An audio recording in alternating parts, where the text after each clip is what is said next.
할렐루야. 예, 오늘 저는 십자가상에서 남기신 7말씀이라는 제목으로 은혜의 말씀을 나누고자 합니다. 우리 예수님께서 십자가에서 죽으실 때에 남기신 7말씀이 있습니다. 예수님께서 이 세상에 오셔서 고난을 받으시고 십자가상에 올라가셨을 때 7말씀을 남기셨는데, 일반 보통 사람들도 마지막 최후에 죽으면서 남기는 말, 그것은 매우 중요하죠. 유언이라고 합니다. 우리 예수님께서 십자가에 달리셨을 때 아침 9시부터 오후 3시까지 주님께서 그 고통 가운데 7말씀을 하셨는데, 이것도 유언적인 말씀으로 볼 수가 있습니다. 유언이라는 것은 법률행위입니다. 법적인 구속력이 있어요.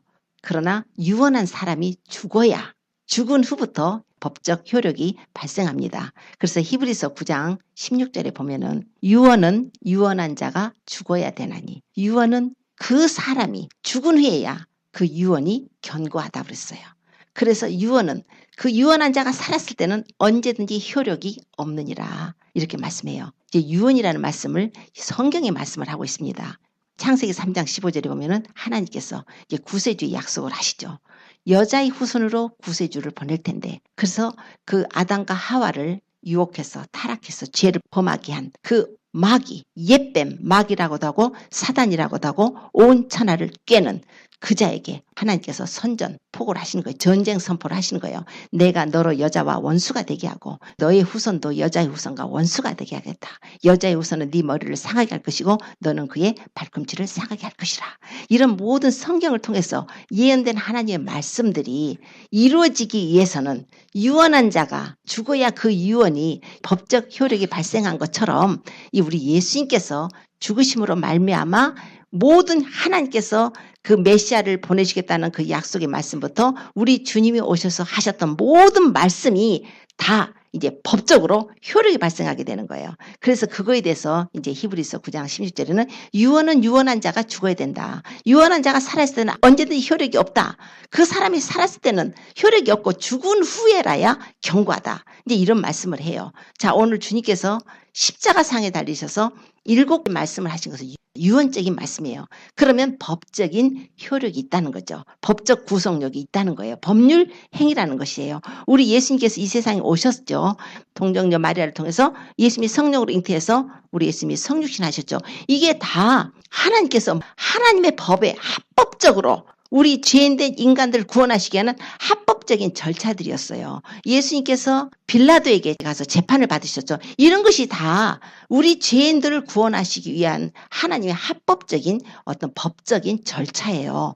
이 모든 절차를 지금 다 맞추시고 예수님께서 십자가상에서 올라가셔서 9시부터 오후 3시까지 주님께서 그 죽음의 고통을 당하시는데, 그 죽음의 고통을 당하시는 그 시간이 주님께로서는 이제 마지막 하나님께 드리는, 우리를 위해서 기도하시는 대제사장적인 기도이시기도 하시고, 뿐만 아니라 이것이 법적인 효력이 발생하도록 이제 하나님께 올려드리는 내용이에요. 그래서 오늘 주시는 하나님의 그 말씀이 굉장히 중요합니다. 우리 주님께서 6월절 전날에 마지막으로 제자들과 함께 6월절 그 의식을 행하시고, 그러고 나서 주님께서 갑자기 이제 중간에 일어나셔서 떡을 떼시면서 제자들에게 너희가 이것을 다 받아 먹어라. 이것은 내 몸이라고 주님이 하셨어요. 그리고 또 식후에 잔을 가지시고 사례하시고 또 주님께서 제자들에게 주시면서 너희가 이것을 다 받아 마시라. 이것은 많은 사람을 위하여 흘리는 바 나의 피, 곧 언약의 피라. 주님께서 갑자기 떡을 주시고 포도주 잔을 주시면서 주님이 깨뜨리실 몸, 주님이 흘리실 피를 말씀을 하신 거예요. 이게 지금 주님께서 이제 성만찬을 제정하신 사건입니다. 그동안에는 짐승의 피로다가 짐승 6월절 양을 잡아가지고 그 출애굽할 당시에 출애굽기 12장에 나오는 그 6월절 양, 그 규례를 계속 이스라엘 민족들에게 지키라고 하셨는데, 언제까지? 바로 약속하신 자손이 오시기까지. 하나님께서 보내주실 그 메시아, 때가 참이 하나님이 그 아들을 보내사 여자에게서 나게 하실 그때까지 하나님이 아들이 오셔서 그 짐승의 피를 가지고 짐승으로 제사를 드려서 하나님께 속죄 제사를 받던 그것을 폐하시고 옛 법을 폐하시고 이제 새 언약으로 우리 예수님이 직접 오셔서 자신의 몸을 십자가에 들여주시기 위해서 오셨을 때 주님께서 이제 다음 날이면은 이제 6월절 날에 주님께서 십자가의 고난을 받으실 것이기 때문에 주님께서 제자들에게 성만찬을 하시면서 이것이 내 몸이고 이 잔이 내 피다. 이렇게 말씀을 하셨어요. 그러고서 이것을 이제 기념하라고 이제 하셨습니다. 그래서 우리가 지금 주님이 오실 때까지 성만찬을 행하고 있는 것입니다. 주님이 그날 밤에 성만찬을 하시고 겟세마네 동산에 올라가셨죠. 이미 가룟 유다는 싹 빠져나가가지고 대제사장들에게 예수님을 은 30에 팔기로 약속을 했기 때문에 지금 가서 예수님이 계신 그 겟세마네 동산으로 그들을 끌고 가기 위해서 나갔고, 다른 제자들과 예수님은 겟세마네 동산에 올라가셔서 제자들더러 기도하라 하셨고, 예수님은 가서 거기서 아주 심한 통곡과 눈물로 하나님께 기도를 올리고 계시는 것입니다. 왜요? 이제 주님께서 골고다 언덕의 십자가에서 주님이 피 흘리고 죽으실 텐데 그것을 주님이 감당하실 수 있는, 주님이 잘 하셔야만 하거든요. 주님이 꼭 우리를 위해서 십자가에서 죽으셔야만 하거든요. 그 일을 이루셔야 우리 죄인들이 용서를 받기 때문에 주님은 그 이 사명을 가지고 이 세상에 오셨는데 그거를 감당을 하셔야 되는데 주님도 힘을 받아야 돼요. 하나님으로부터 그 은혜를 받아야 돼요. 우리가 무슨 일을 할 때 내 힘으로 하는 것은 금방 푹 사그라지죠. 힘이 없어서 못해요. 하나님의 은혜가 임해야 됩니다. 주님도 그 일을 감당하실 때 주님이 내가 할 수 있어요 하는 거 없었어요. 아버지 하나님께 심한 통곡과 눈물로 그 일을 위해서 아버지여 할 수만 있으면 이 잔을 내게서 옮겨주십시오. 그러나 나의 원대로 마시고 아버지의 원대로 되기를 원합니다. 천사들이 와서 주님을 수정들었어요. 예수님께서 통곡하시며 땀 흘리시며 애쓰며 기도하실 때 그 흐르는 땀이 핏방울같이 땅에 떨어졌다고 이렇게 기록을 하고 있습니다. 주님께서 그 일을 위해서 그렇게 기도하셨더니 경외하심을 인해서 하나님으로부터 들으심을 얻었다고 히브리서에 말씀을 해요. 들으심을 얻었다는 것은 주님께서 십자가에서 죽으시기까지 하나님께서 모든 길을 인도하실 것이라는 거예요. 감당할 만한 힘을 주실 것이라. 그리고 주님께서 이제 응답을 받으시고 이제 기도를 끝내고 오셨을 때 가룟 유다가 대제사장들, 장로들이 보낸 그 하속들을 데리고 그리고 로마 군대까지 그리고 천부장까지, 그러니 얼마나 많은 사람이 왔어요. 천부장이 왔어요. 예수님을 잡으러 겟세마네 동산에 그 막 횃불을 들고 등불을 들고 막 검을 가지고 막 몽둥이를 가지고 왔는데, 그렇게 해서 예수님을 범죄자로 취급을 하고 예수님을 잡아서 그 해에 대제사장이었던 가야바, 안나스는 그 가야바의 장인 그쪽으로 데리고 갑니다. 거기서 예수님이 종교재판을 받으시죠. 종교재판을 받으시는데 거기서 이제 예수님한테 시문을 하면서 거짓 증인들을 많이 세웁니다. 그래가지고 거짓 증인을 세우는데 마지막으로 대제사장이 묻는 거예요. 네가 바로 찬송받으실 자의 하나님 아들 그리스도냐? 이렇게 물어요. 주님께서 내가 그니라. 내가 그니라. 앞으로 인자가 권능의 보좌 우편에 앉은 것과 하늘 구름을 타고 오는 것을 너희들이 볼 것이다. 그랬더니 참남하다. 하나님의 이름을 망령되게 하겠다. 우리가 더 무슨 증거를 요구하려. 이 사람은 사형에 해당하다. 이래가지고 종교재판에서 예수님을 사형으로 확정을 합니다. 그래가지고 자기들이 예수님을 십자가에 못 박게 해서 빌라도에게로 예수님을 넘겨주게 됩니다. 빌라도에게 가서 3심 재판을 받으셨어요. 세상 재판도 1심, 2심, 3심 있듯이 빌라도는 중간에 헤로당한테까지 보내가지고 무죄라는 걸 증명을 했어요. 예수님은 무죄시죠. 빌라도도 다 재판을 한 후에 무죄다 그랬어요. 이 사람은 무죄다. 그들의 제목이 뭐였냐면 이 사람이 유대인이 왕이라는 제목이에요. 그들이 예수님을 고소한 조건이 이 사람이 바로 이스라엘 왕이라고 했다는 거예요. 유대인의 왕이라고 했다는 거예요. 하나님의 아들이라고 했다는 거예요. 그 소리를 들을 때 더 빌라도는 막 소름이 끼칠 거 아니에요. 무서워서 그 재판을 어떻게든지 자기가 안 맞고 이 사람을 죽이지 않으려고 애를 썼지만 사람의 소리에 못 이겨서 무죄라고 3번씩이나 이렇게 해놓고도 그 사람들이 막 십자가에 못 박으라고 대제사장하고 거기에 속한 사람들이 막 십자가에 못 박아 죽이라고 했을 때 사람의 소리에 못 이겨서 예수님을 십자가에 못 박게 내어줍니다. 그래서 예수님은 이제 합법적으로 예수님께서는 죄가 없지만 바로 우리 인간들의 죄를 담당하실 수가 있게 된 거예요. 그래가지고 이제 예수님이 골고다로 올라가셔야 되는데 그 십자가형을 받은 사람들에게는 2가지가 있어요. 형벌이 있어요. 첫째, 채찍에 맞습니다. 그래서 채찍에 맞는데 그 채찍이 그냥 일반 이런 가죽 채찍이 아니라 여러 갈래로다가 그 갈래가 있고 그 끝에다가 날카로운 뼈라든가 이 납조각 같은 걸 달아가지고 한 번씩 때리면 그냥 살에 꽉 박히는 거예요. 그러면 그걸 잡아떼면 살점이 우두두둑 떨어집니다. 그러면 그때 당시에 40대씩을 때린다고 하니까 얼마나 많은 그 상처, 뼈가 어그러지고. 다윗은 시편 22편에 메시아의 죽음을 미리 보고 이렇게 말을 해요. 나는 벌레요, 사람이 아니다. 사람의 회방거리고 백성의 조롱거리입니다. 미리 보고 그리스도 메시아가 오셔서 자기 백성들에게 당하실 고난. 나는 물같이 쏟아졌고 내 모든 뼈는 어그러져 버리고 내 마음은 촛밀 같아서 내 속에서 녹았고 내 힘은 말라서 질그릇 조각 같고 내 혀가 입틀에 붙었다. 이렇게 말을 해요. 주님의 상황이에요, 이게 지금. 주님께서 이제 그렇게 해서 고난을 받으셨죠. 그럴 때 주님께서 채찍에 맞으시고 피를 그렇게 많이 흘리셨는데 또 그 다 맞고 난 다음에 십자가를 지고 본인이 그 사형장으로 가야 됩니다. 그래서 골고다 산으로 올라가셔야 되는데 주님은 정말 사지로 끌려가는 어린 양같이 털 깎는 자 앞에 잠잠한 양같이 주님께서 그걸 감당을 하셔서 다 맡으시고 하는데 너무 피를 많이 흘렸고 너무 힘이 들지만 주님께서 쓰러지고 그럴 때 구레네 사람 시몬을 데리고 와서 예수님의 십자가를 같이 지고 가게 합니다. 그 모습은 또 우리하고 연상되죠. 주님을 따라가려면 우리도 우리 십자가를 지어야 되지 않습니까? 지금 구레네 사람 시몬이 예수님의 십자가를 뒤에서 이렇게 메고 둘이 같이 골고다 언덕을 올라가게 됩니다. 거기에서 예수님께서 십자가에 못을 박히게 되죠. 못을 박히고 그 제목으로는 유대인의 왕, 나사렛 예수, 유대인의 왕. 그렇게 해서 죄패를 붙였어요. 그러니까 사람들이 아니 자칭 유대인의 왕이라고 쓰라고. 그러니까 빌라도가 나의 쓸 것을 썼다. 이렇게 해서 죄패를 붙이고 예수님이 십자가에 못을 박히셨습니다. 거기 보니까 대제사장들, 그 서기관들, 장로들 그리고 지나가는 사람들이 거기서 예수님을 비웃고 조롱하고 네가 하나님의 아들이야. 네가 그리스도야. 네가 남은 구원했어도 자신을 구원 못해? 당장에 내려와서 네가 하나님의 아들인 것을 증거해봐. 네가 남은 구원했지? 내려와서 네가 그리스도인 것을 증명해봐. 그때 십자가 양쪽 좌우에 강도 두 사람을 같이 못 박았다고 성경이 말씀을 합니다.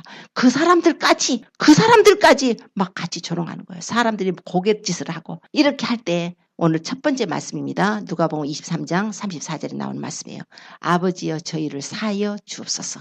자기의 하는 것을 알지 못함이니이다. 주님께서 지금 유언적인 말씀을 하는 거예요. 아버지여 저희를 사하여 주옵소서. 자기의 하는 것을 알지 못함입니다.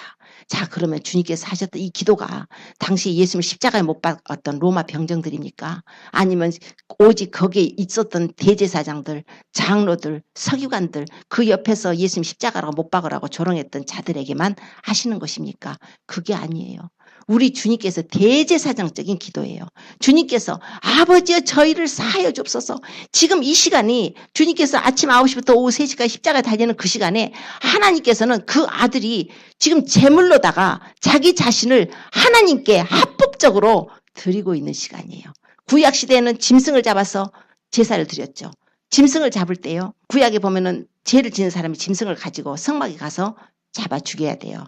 그 짐승의 피를 흘려서 용서를 받습니다. 그런데 죄를 지었어요. 죄 지은 사람이 양이든지 소든지 염소든지 가지고 가요. 가지고 가면 제사장 있죠, 거기에. 가지고 가서 누가 잡아요, 그거를. 죄 지은 사람이 잡아야 돼요. 죄 지은 사람이. 여기 계신 분들이 지금 오늘 양이나 소나 염소나 가지고 가서 우리 죄를 용서받으려면 우리가 때려잡아야 돼요. 그 흠없는 짐승을 가지고 와서 죽으려고 할 때 죽으려고 그래요, 짐승이. 그럼 미안하다. 짐승아, 양아, 염소야, 소야, 송아지야. 미안해. 네가 나 때문에 죽어야겠다. 내가 도둑질했거든. 내가 하나님께 범죄했거든. 우상 숭배했거든. 간음했거든. 그래서 내가 용서받으려면 네가 죽어야 돼. 근데 그걸 내가 죽여야 돼요. 그래서 그 눈 똑바로 쳐다보고 죽기 싫어서 쳐다보고 있는 그 짐승을 우리가 죽여야 되는 거예요. 그것을. 그래서 그걸 죽인 다음에 그냥 되나요? 피를 흘리면 제사장이 갖고 와서 피를 단에다 뿌리죠. 그런 다음에 뭐 해야 돼요? 우리가 각을 떠야 되는데 껍질을 벗겨야 돼요. 피투성이가 되겠죠.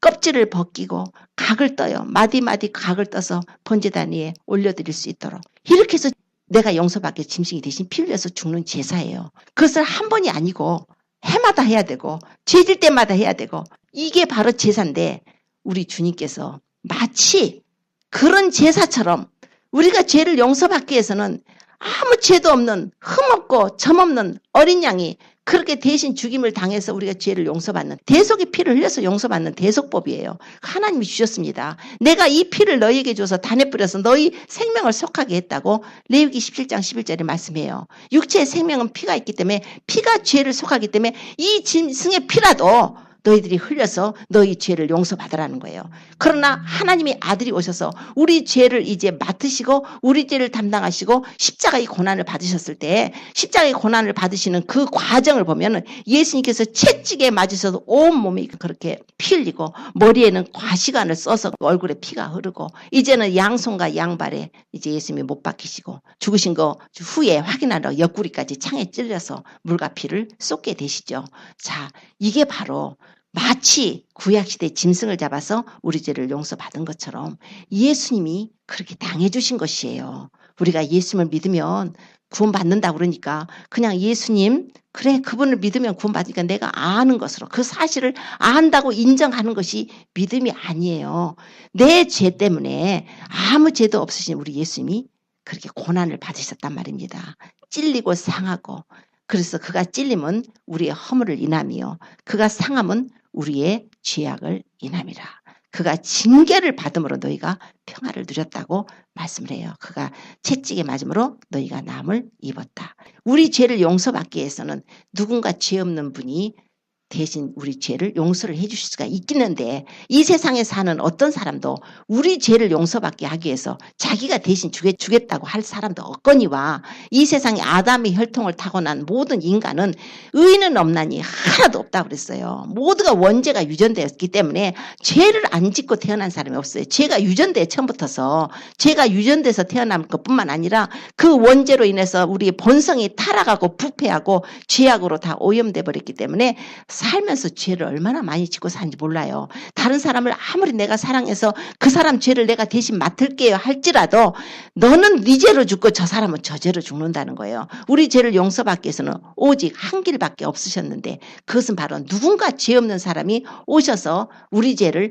담당해 주시겠다고 하면 되는 거였어요. 누군가 우리의 인류의 대표가 되셔서 우리 인간들의 죄를 맡으실 분이 필요했기 때문에 하나님께서는 그 아들을 보내셨는데, 하나님은 영이셔서 하나님은 우리 인간들, 피가 있고 육체가 있는 인간들을 대신 용서를 받게 하실 수가 없기 때문에 하나님의 아들이 성육신에서 오셔서 그 몸이 우리 죄 때문에 희생되어질 수밖에 없었던 거예요. 주님의 그 몸이 얼마나 고귀하신 하나님의 아들, 그 몸을 아주 곱게 여기서 살다 가셨어도 너무나 감격스러운 하나님의 그 창조주가 오셨다 가시는 건데, 그 몸을 우리 죄를 용서받기 위해서는 그 몸을 희생시킬 수밖에 없었다는 거예요. 예수님께서 그 사명을 가지고 오셨고, 그 사명을 감당하시기 위해서 예수님께서는 이 땅에 33년간을 기다리셨습니다. 33년 동안을 기다리셨다가 이제 예수님께서 30살 정도부터 예수님이 이제 그 사역을 시작하셨죠. 구약도 보면은 보통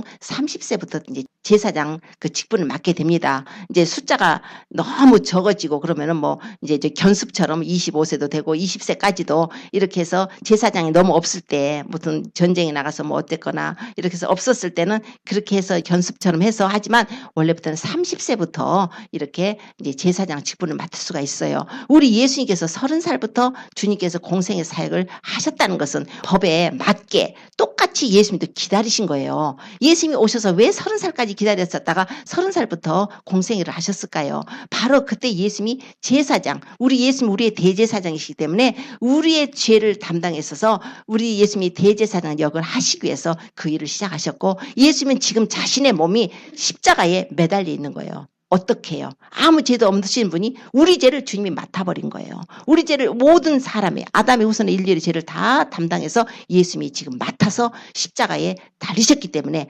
우리 주님의 목표는 뭐였냐면 우리 인간의 죄를 용서받게 하는 거예요. 그래서 자신의 몸을 지금 하나님 앞에 들이시는 순간이에요. 우리 주님은 저 불쌍한 영혼들, 알지 못해서 자기를 십자가에 못 박고 조롱하고 네가 하나님의 아들이야?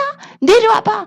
제가 남은 구원했어도 자기는 구원 못해? 우리 주님께서 자신을 구원하려고 하면 우리가 다 지옥을 가요. 그래서 겟세마네 동산에서 우리 주님이 잡히실 때 베드로가 그냥 의분에 차서 말고의 귀를, 오른쪽 귀를 잘라버리잖아요. 그럴 때 예수님께서 검 쓰지 마라. 검을 쓰는 자는 검으로 망한다 하시고 내가 아버지께 구해서 12영 더 되는 천사를 보내게 할 수 없는 줄 아느냐. 그렇게 되면 성경에 이렇게 되리라고 예언한 내용이 어떻게 이루겠느냐.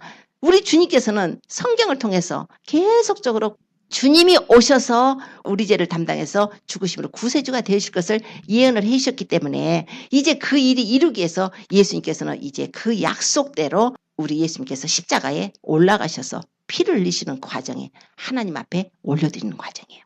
아버지요, 이제 내 몸을 희생제물로 삼아서 하나님 앞에 유월절 어린 양 희생제물로 삼으셔서 이제 세상 죄를 지고 가는 하나님의 어린 양이로다고 세례요한이 세례한 후에 그랬잖아요. 보라 세상 죄를 지고 가는 어린 양이로다. 하나님의 어린 양이로다. 또한 고린도전서 5장 7절에는 우리의 유월절 양 그리스도께서 희생이 되셨느니라 그랬어요. 마치 출애굽 당시에 그 유월절 어린 양을 잡아서 그 바로 애굽 땅을 심판하실 때 장자를 죽이는 심판에서 구원받았듯이 예수 그리스도께서 우리의 유월절 어린 양이 되셔서 우리가 심판받았고 죄로 인해서 우리가 심판받아야 될 그 자리에 예수님께서 달려서 하나님의 어린 양으로 지금 십자가에 달려서 하나님 앞에 드리고 있는 거예요. 속죄제물로 드리고 있는 상태예요. 그래서 주님께서 아버지요, 내 몸을 지금 아버지께 드렸습니다. 저희를 사하여 주옵소서. 자기 하는 것을 알지 못합니다. 모든 인간의 죄를 그분이 맡으시고 이제 하나님께 이제 내가 내 몸을 제물로 드렸으니까 대제사장으로서 우리 주님께서 기도를 올려주시는 거예요. 아버지요, 이제 모든 사람을 사하여 주옵소서. 모든 죄를 내가 담당했습니다. 선언하는 거예요. 물론 그 사람들 위해서도 기도하시는 것이지만 이게 이런 깊은 의미가 있습니다. 주님께서 이 말씀하시는 것을 보고 또 스데반이 자기가 돌 맞아서 순교하면서 자기 영혼을 하나님께 의탁을 하고 이 죄를 저들에게 돌리지 마옵소서 하는 또 기도의 본도 됩니다. 우리 주님께서 우리가 우리에게 죄진 자를 사하여 준 같이 우리 죄를 사하여 주옵시고 그 말씀도 돼요. 그 말씀의 뜻도 됩니다. 우리 주님께서 본을 보이셨죠. 자기를 죽이는 자들에게 아버지요, 저희의 죄를 사하여 주옵소서 이렇게도 하셨어요. 이 말씀의 의미도 있습니다. 그러나 하나님께서 그 아들이 지금 마지막 유언할 그 시간에 주님께서 하시는 그 말씀은 법적인 것이라는 거예요. 법률적인 행위라는 거예요. 확실하게 그 마치 재판정에 걸러가서 자기 자신을 하나님께 드리심으로 이제 내 몸을 드렸으니까 아버지여 저희를 사하여 주옵소서 하는 하나님께 기도드리는 것입니다. 그럴 때 그 두 사람 강도 둘이가 있었는데 강도 둘이요 굉장히 막 같이 욕했다고 돼 있어요. 복음서 보면은 그랬는데 한 강도가 예수님 보니까 아니 이분이 지금 자기를 못 박는 자들을 갖다 놓고 기도를 하시는 거예요. 그러면서 이제 그분에 대한 믿음이 생긴 거예요. 하나님의 은혜가 임한 것입니다. 그래서 한 강도가 은혜를 받아가지고 그 옆에 강도는 지금도 예수님을 욕해요. 네가 그리스도냐? 너와 나 좀 구원해봐. 우리 좀 구원해줘. 네가 그리스도라며 막 조롱하고 있는데 이 사람이 야, 너와 나는 우리의 죄악으로 인해서 이런 형벌을 받는 것이 우리가 보응받는 것이 당연하지만 너는 하나님 두려워하지도 않냐? 이분은 아무 죄도 없어. 이분이 행한 일에는 옳지 않은 것이 없다.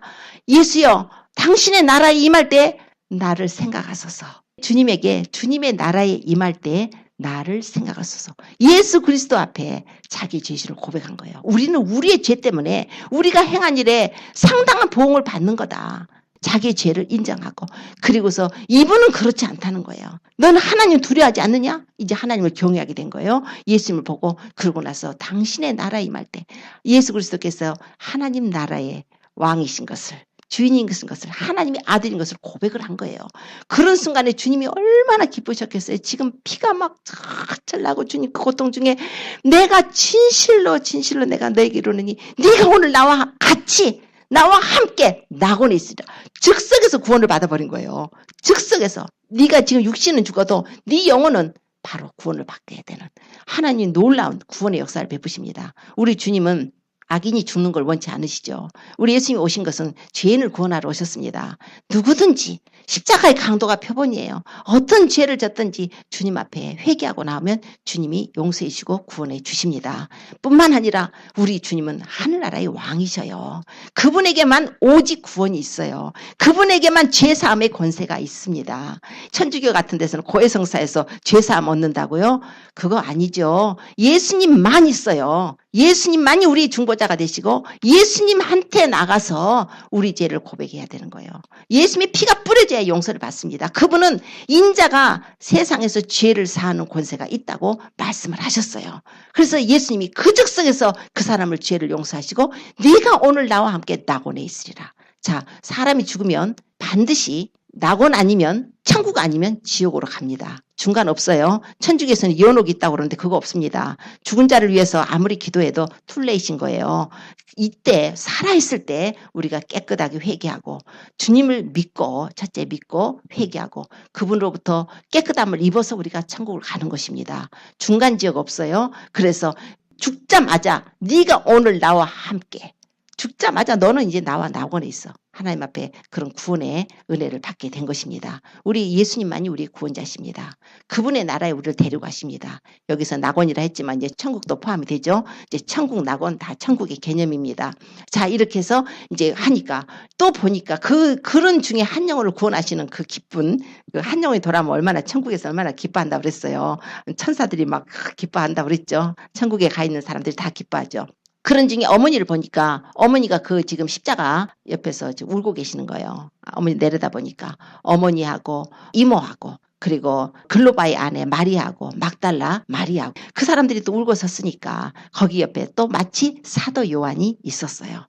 다른 제자들은 멀찌감이 떨어져 있는데 그래도 사도 요한은 참 굉장히 주님을 사랑한 자잖아요. 예수님이 사랑하셨죠. 거기서 있으니까 보소서 아들입니다. 그리고 나서 사도 요한에게 보라 네 어머니라 모자 결혼을 시켜줍니다. 그때로부터 사도 요한은 예수님의 어머니를 모셨답니다. 마리아는 자식이 있어요. 아들이 넷이나 있고 딸들도 있습니다. 야고보, 요셉, 시몬, 유다, 우리 유다서, 야고보서 그 예수님 그 형제들이죠. 동생들이죠. 그래 있어요. 그런데도 그 당시에 보면은 그 형제들이 예수님을 안 믿어서 막 예수님 미쳤다고 막 찾으러 다니고 하지 않았어요. 한 번은 그 형제들이랑 엄마랑 와가지고 형제들이 엄마 빨리 가봐. 형 미쳤어. 우리 가서 막 데리고 와야 돼 하고서는 예수님이 지금 집회하고 계시는데 가니까 사람들이 예수님더러 당신 어머니하고 형제들 왔다고 그렇게 해요. 그랬을 때 예수님께서 누가 내 형제고 누가 내 모친이냐고 말씀해요. 그래서 자기 제자들을 가리키면서 여기 있는 이 사람들이 나의 모친이고 형제고 자매다. 누구든지 하나님의 뜻대로 행하는 자가 나의 모친이고 형제고 자매다. 우리 육신의 이 혈통 관계는 이 세상이면 끝납니다. 혈육 관계, 어머니, 아버지, 형제, 자매 이 세상으로 끝나요. 그러면 어떤 혈연 관계를 주님께서 지금 오늘 말씀하시냐면 하나님의 뜻대로 행하는 자, 예수님을 믿음으로 구원받은 자들이 바로 모친이요, 형제요, 자매요. 이런 그 새로운 그 관계를 말씀하고 계시는 거예요. 그래서 그 믿지 않는 아들들에게 맡기면 어머니 믿음이 뭐가 되겠어요? 마리아가 예수님을 믿어야 구원을 받는 사람인데 죄인인데 마리아도 예수님의 피가 뿌려져야 되는데 아무리 그렇게 그 태를 빌려서 예수님이 태어나셨다 하더라도 그 마리아도 예수님을 믿어야 구원받는 연약한 죄인인데 믿음의 사람들하고 같이 있어야지 믿지 않아갖고 믿지 않고 막 하는 동생들한테 어머니 믿음 다 잃어버리면 구원 못 받으면 어떡해요? 아예 그냥 예수님께서 그 사도한테 맡기시는 거예요. 그래가지고 이제 그 내용이 나오죠. 그런데 그 내용도 있고 또 하나는 어머니한테 예수님께서 여자애라고 부르는 내용이 나와요. 이상하지 않아요? 어머니한테 여자라고 그러는 거예요. 그래서 이제 그걸 갖고 이제 막 억지 또 해석을 하시는 분도 있어요. 여자도 존칭어다. 예수님이 어머니께 여자애라고 하신 것은 이거는 예수님이 바로 그 여자의 후손으로 오셨다는 거. 창세기 3장 15절에 하나님께서 구세주의 약속을 하시면서 여자의 후손은 네 머리를 상하게 할 것이라고 그랬잖아요. 그 뱀에게 하나님께 선전포고하시면서 내가 너로 여자와 원수가 되게 하고 너희 후손과 여자의 후손을 원수가 되게 하겠다. 여자의 후손은 네 머리를 상하게 할 것이고 너는 그의 발꿈치를 상하게 할 것이라. 이제 이런 내용이 나오는데 그것이 바로 구세주의 약속인데 그 여자예요. 여자의 후손이에요. 여자의 후손은 바로 메시아를 말하는데 갈라디아서 4장 4절에 가보면은 때가 참에 그 아들을 하나님이 보내셨는데 여자에게서 나게 하시고 여자에게서 났다는 거예요. 남자의 씨가 아니고 여자에게서 났다는 거예요. 남자 씨로 남은 아담의 원죄가 유전돼 버리니까 예수님이 우리를 구하실 수가 없습니다. 그래서 여자의 후손으로 오셔야 돼요. 그러나 그 아버지는 하나님이십니다. 성령으로 잉태되셨죠. 그래서 예수님은 하나님의 아들이시죠. 그런데 그 여자의 후손이에요. 그래서 그 여자의 후손이라는 것을 알리기 위해서 예수님께서 운명하시는 순간에 여자요 그랬어요. 근데 예수님이 공생애를 시작하시기 딱 전에 갈릴리 가나에서 혼인잔치에 있었는데, 혼인잔치에 예수님이 어머니는 일하시고 예수님과 그 제자들이 이제 초청을 받아갔죠. 거기서 중간에 포도주가 떨어졌을 때 어머니가 와서, 마리아가 와서 저들에게 포도주가 없다. 그러니까 그때도 예수님이 여자여, 이것이 나와 무슨 상관이 있나이까. 아직 내 때가 아직 안 됐습니다. 이르지 못했습니다. 그러잖아요. 거기서 여자라고 그러는 거예요. 그때 마리아는 그래도 기분 나쁘게 생각하지 않고 가서 이분이 예수님께서 뭐라 하시든지 그대로 해라 해갖고 그 두세 통 드는 20갤런 30갤런 되는 그 도랑아리 6에다가 물을 아구까지 채우라니까 채워갖고 연회장한테 갖다 주라니까 갖다 주니까 그게 포도주가 돼가지고 그냥 아주 좋은 포도주라고 신랑을 불러서 막 칭찬을 하고 그런 내용이 나오잖아요. 거기서도 여자라고 그러는 거예요. 여자. 예수님이 공생의 시작을 싹 시작할 때 주님께서는 비밀로 하시지 않았어요. 여자여, 내가 바로 여자의 후손. 창세기 3장에 아담이 범죄한 이후에 하나님이 구세주로 보내신 그분이 바로 예수님이라는 거예요. 여자여, 아직 내 때가 이르지 아니하였나이다. 여자여, 보소서 아들입니다. 바로 이런 의미가 있는 거예요. 그러니까 주님께서 지금 하신 말씀들은 모두가 다 성경의 성취며 지금 하나님 앞에 지금 올려드리면서 법률적으로 이제 여자의 후손 약속하신 모든 것이 이루어지는 것을 지금 말씀을 하고 있는 것입니다. 그러고 나서 해가 12시쯤 되니까 갑자기 해가 빛을 잃게 됩니다. 그래서 하늘이 막 캄캄해요. 오후 3시까지 캄캄하다. 그런데 이제 이걸 그때 그러면은 이거는 요 개기일식이라는 것도 있잖아요. 우리가 지구에서 태양을 보면 달이 딱 그 태양을 막아가지고 그냥 태양이 까맣게 보이는 현상이다. 그런데 이 천문학자들이 연구한 바에 의하면 그때는 그 개기일식 그거는 상태가 아니랍니다. 초자연적인 하나님이 하늘의 이상적인 것을 보이신 거예요. 하나님의 아들이 지금 달려서 십자가에 고난받고 죽어가실 때 하나님께서 하늘조차도 해조차도 빛을 이렇게 만들어버린 초자연적인 현상이 일어난 것입니다. 3시간 동안 캄캄함이 임했다는 거예요. 그러고서 3시간 후에 예수님께서 운명하실 시간이 다 됐을 때에 주님께서 갑자기 소리를 지르셔요. 엘리 엘리 라마 사박다니. 번역하면 나의 하나님 어찌하여 나를 버리셨나이까. 이 내용도 시편 22편에 예언이 되어 있습니다. 주님께서 나의 하나님 어찌하여 나를 버리셨나이까. 하나님이 버려버리셨다는 거예요. 예수님을. 하나님하고 한 번도 자기는 떨어져 있어 본 적이 없다고 제자들에게 아버지가 나와 함께 하시도다. 성령은 물론 기름 부으셔 성령이 와 계시고 항상 예수님은 삼일째 하나님과 활동을 같이 하셨어요. 아버지 하나님과 성령님으로 같이 활동을 하셨는데 아버지가 나와 함께 하시다. 빌리바 네가 나를 이렇게 모르느냐. 나를 본 자는 아버지를 보았거늘. 정말 아버지께서 함께 하셨어요. 그러나 예수님께서 십자가에 달려서 운명하시는 그 순간에 아버지가 버려버렸어요. 아버지라고도 못 불렀어요. 그때는 나의 하나님 아버지인데 예수님은 한 번도 아버지와 분리된 적이 없는데 왜요? 그게 바로 우리가 하나님과 그런 관계였어요. 하나님을 우리는 아버지라고 부를 수 없는 관계예요. 하나님과 원수예요. 죄로 인해서 그렇게 하나님과 분리돼 버리고 저주 가운데 살아가던 우리를 위해서 주님이 그걸 맡아버리신 거예요. 나의 하나님 어찌하여 나를 버리셨나이까. 그러나 아버지 지금 이걸 기억해 주옵소서. 하나님 기억해 주옵소서. 나는 이 인간들이 하나님께 버림받고 지옥의 형벌을 받을 수밖에 없었을 때에 내가 내 몸을 희생제물로 삼아서 이 하나님의 자녀들을 구원하기를 원합니다. 내가 맡아버려. 내가 그 하나님께 버림받은 그거를 내가 맡을 테니까 하나님 이제 우리를 버리지 마시고 고아처럼 버려두지 아니하시고 성령이 오시면 성령께서 오실 때 예수님이 오신다 함께 하신다 그랬잖아요. 내가 너희와 함께 하리라. 바로 예수님이 죽으셔야만 성령님이 오셔요. 성령님이 오셔야 우리가 하나님의 자녀로 회복됩니다. 성령님이 오셔서 우리 인을 치시고 우리 죽은 영을 살려야 우리가 그때 인침을 받고 성령으로 거듭나서 하나님의 자녀가 되는 거예요. 하나님으로부터 버림받았던 우리가 이제 하나님으로부터 이제 자녀라고 사랑받는 자녀라는 그런 관계를 회복하게 하시기 위해서 예수님은 죄덩어리가 돼서 우리 죄를 담당하시고 예수님을 버려버리셨어요. 죄를 심판하신다는 거예요. 지금 예수님은 그 죄예요. 하나님 보실 때는 인간의 더러운 죄와 허물을 주님이 다 맡으셨어요. 죄를 심판하고 계시는 거예요. 버려버리셨죠. 그러고 나서 주님이 뭐라고 그러냐면 내가 목마르다 그래요. 내가 목마르다. 주님이 이제 물론 피를 많이 흘리셨죠. 그 십자가에 달려서 그 6시간 동안 피 빼셨으니 얼마나 목이 마르시겠어요. 이제 그러니까 막 이제 군병들이 심포도주를 갖다 입에다 대줘요. 그러나 그 목마름은 주님이 그 고통을 당하면서 아우 내가 아파 죽겠다 이렇게도 한 번 안 하신 분이 자기 육체의 그 목마름이 얼마나 희진했다고 내가 목말라 그러시겠어요.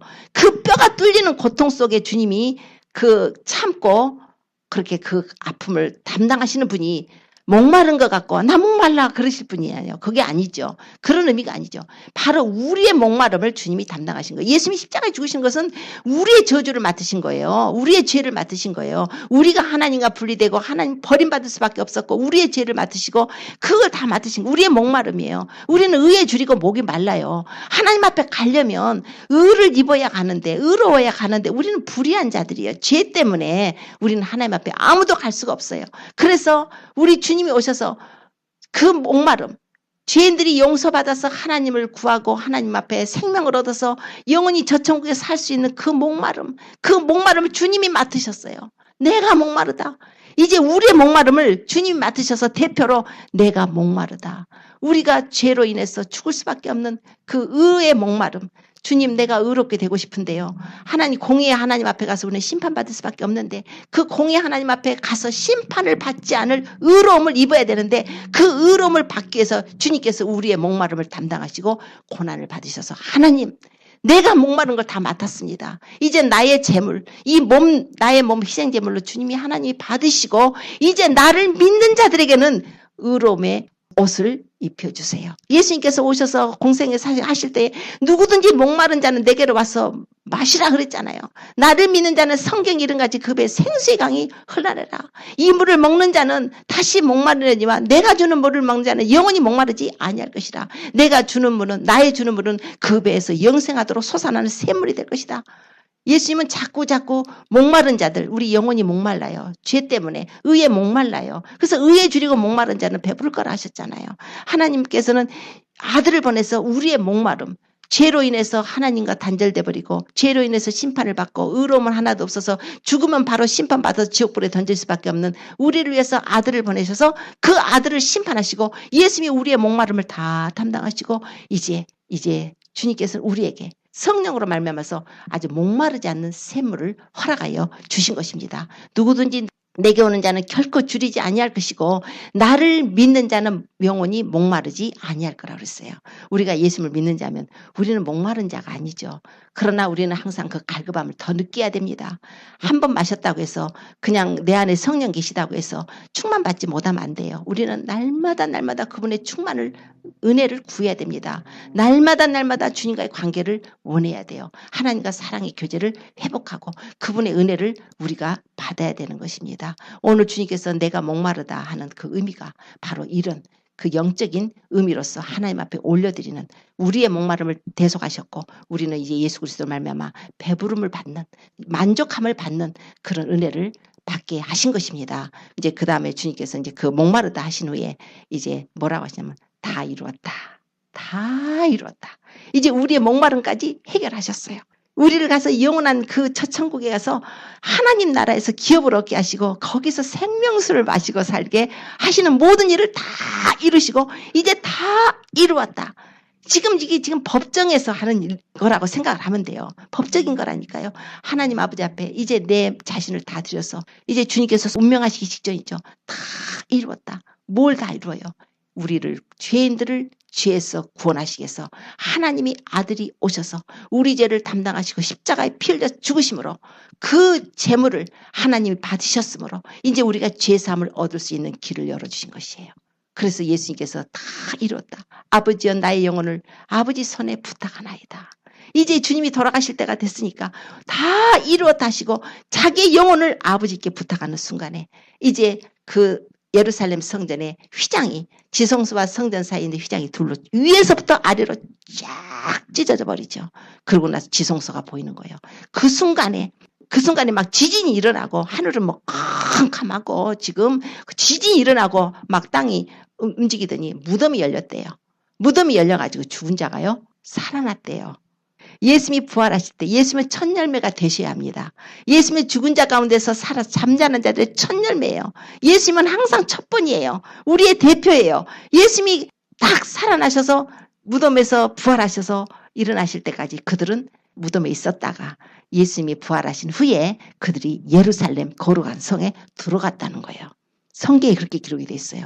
성경에 부활한 자가 있다는 것입니다. 그러나 그 성경에 기록되기를 예수님이 먼저 부활하셨고 이제 그 사람들이 누군지는 모르지만 아무튼 성경에는 이런 기록이 있어요. 이게 바로 우리 예수님 그리스도로 말미암아서 예수님께서 다 이루신 사역으로 우리 또한 예수님을 믿음으로 부활한다는 이제 표적이죠. 예표죠. 예수님이 우리를 데리러 오실 때 재림하실 때 예수님께서 우리를 데려오실 때 그때 성도의 부활 사건이 이제 일어나는 것입니다. 그 내용까지 예수님이 다 이루었다.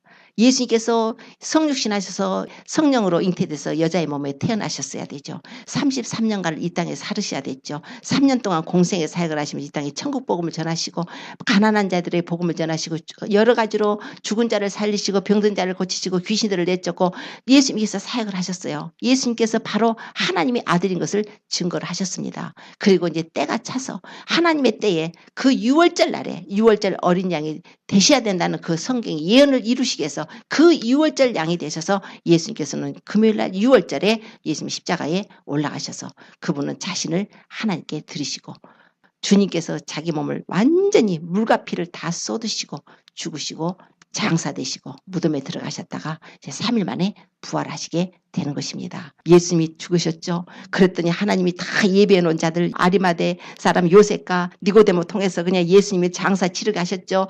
그러고 나서 3일 만에 부활하시 성령의 역사로 부활이 일어났죠. 주님께서 또 승천하셔서 하나님 보좌에 우편에 앉으셨죠. 이거는 하나님의 역사를 하시고 성령을 보내셔서 지금까지 2000년 동안 하나님의 은혜로 예수 그리스도의 그 보혈의 은혜로 말미암아서 이렇게 예수 그리스도를 믿는 자들에게 영원한 생명이 주어지고 있는 것이에요. 예수님을 믿는 자들에게 구원을 받고 죄사함을 얻고 하나님의 자녀가 되고 이런 놀라운 이런 역사가 일어나게 된 거예요. 그것을 다 이루셨어요. 예수님이 오셔서 해야 될 가장 큰 파트는 예수님은 십자가에 죽으시기까지만 하면 돼요. 그것을 이루시기 위해서 그분은 그 사역을 위해서 그렇게 겟세마네 동산에 가서 통곡하시며 아버지요 정말 이 힘을 주옵소서. 내가 그 일을 감당할 수 있도록 해 주시옵소서. 우리 믿음 생활이 그렇습니다. 그냥 기도 없이 그냥 이렇게 신앙생활하는 거 없어요. 반드시 하나님 앞에 우리 신앙일 미끄러지지 않도록 끝까지 믿음 지켜서 우리 주님 오실 때 올라갈 수 있도록 우리가 그걸 구해야 됩니다. 말씀과 기도를 무장하라는 것이 바로 그래서 그래요. 우리가 식어지지 않도록 우리 마음이 마지막 때로 가면 사랑이 식어진대요. 다른 사람 이웃끼리 사랑이 식어지는 것도 있겠지만 사실 그래요. 인간적인 사랑도 많이 식어졌죠. 그러나 첫째가 하나님에 대한 사랑입니다. 하나님께 대한 사랑이 식어져 버려요. 그래서 에베소 교회 같이 처음 사랑을 버린 교회들이 많아진다는 거예요. 처음 사랑을 버렸다는 것은 교회라니까 나는 아니겠지. 우리가 하나님의 교회 공동체입니다. 예수님의 핏부림을 받은 자들 우리가 하나님의 사랑을 잃어버리지 않도록 그분이 십자가에서 죽으신 것은 우리 예수님 찔리시고 산 거 우리 허물이고 우리 죄악이라고 말씀해요. 내 죄가 그분을 찔른 것입니다. 내 죄가 그분을 상하게 한 것입니다. 우리는 그 사실을 이제 안다면 우리가 이제 더 주님을 사랑할 수밖에 없죠. 주님이 우리를 사랑하셔서 자신 목숨을 내주셨으니까 우리는 사랑에 교류를 해야 되는 것입니다. 그래서 하나님을 사랑하라는 거예요. 그 사랑을 받은 자가 이웃을 사랑할 수가 있는 것입니다. 우리는 하나님 사랑 없이 이웃 사랑은 변덕스러운 사랑이에요. 그건 온전한 사랑이라고 할 수가 없습니다. 먼저 하나님을 사랑을 받아야 그 사랑이 우리 안에 들어와야 다른 사람의 영혼을 사랑하고 그러고 나서 육적인 것도 우리가 사랑을 할 수가 있는 것입니다. 영혼 사랑 없이 물질로만 육적인 것으로만 하는 것은 진짜 사랑이 아니죠. 그러나 그 영혼을 사랑한다는 것은 진짜 사랑인 거예요. 그들의 영혼을 주께로 인도한다는 건. 왜냐하면 하나님이 그 아들을 보내서 우리를 사랑하셔서 우리 영혼을 구하시려고 십자가의 고난을 받게 하셨으므로 우리는 그 사랑을 받은 자로서 마땅히 우리도 그분을 사랑하고 이제 다른 영혼들도 사랑을 해야 됩니다. 이제 마지막 때가 되었으므로 우리는 정말 하루하루를 주님 언제 오시려나 그런 마음을 살아야 됩니다. 손양한 목사님이 그런 고통 속에서 그렇게 자신을 믿음을 그렇게 순전하게 지키고 할 수 있었던 건 항상 구름만 떠도 주님 오실라나 그런 자세로 살았다는 거예요. 언제나 주님 오실라나 그 순교하시기까지. 그러므로 우리는 이제 우리가 하나님과의 사랑을 회복해야 됩니다. 그래서 말로만 사랑하는 것이 아니라 주님을 사랑하십시오. 주님을 사랑한다는 것을 십자가로 다시 와서 처음 사랑을 회복하십시오. 옛날에 몇십 년 전에 한번 은혜 받았던 거 지금 그 약효 없어요. 오늘 현재가 중요합니다. 주님이 오셨을 때 나의 현 상태가 중요합니다. 날마다 날마다 기도하시고 날마다 날마다 주님과 사랑의 교제를 회복하시고 말씀으로 교통하시고 이제 또 다른 사람 주변에 있는 분들도 용서를 하시고 용서해야 됩니다. 그리고 화목해야 됩니다. 그리고 죄에서 떠나서 내가 거룩하니 너희도 거룩하라 하셨으므로 우리는 거룩한 삶을 살고 하나님의 말씀을 받으면 반드시 순종해야 됩니다. 그 말씀대로 살려고 하고 말씀에 비춰봐서 내가 못 살면 회개하고 그렇게 살아갈 수 있도록 은혜를 구하는 것입니다. 예수님도 은혜를 구하셨잖아요. 심한 통곡과 눈물로 간구와 소원을 올렸다고 히브리서 5장에 말씀을 해요. 예수님이시라도 아버지 하나님께 심한 통곡과 눈물로 간구했고 소원을 올렸대요.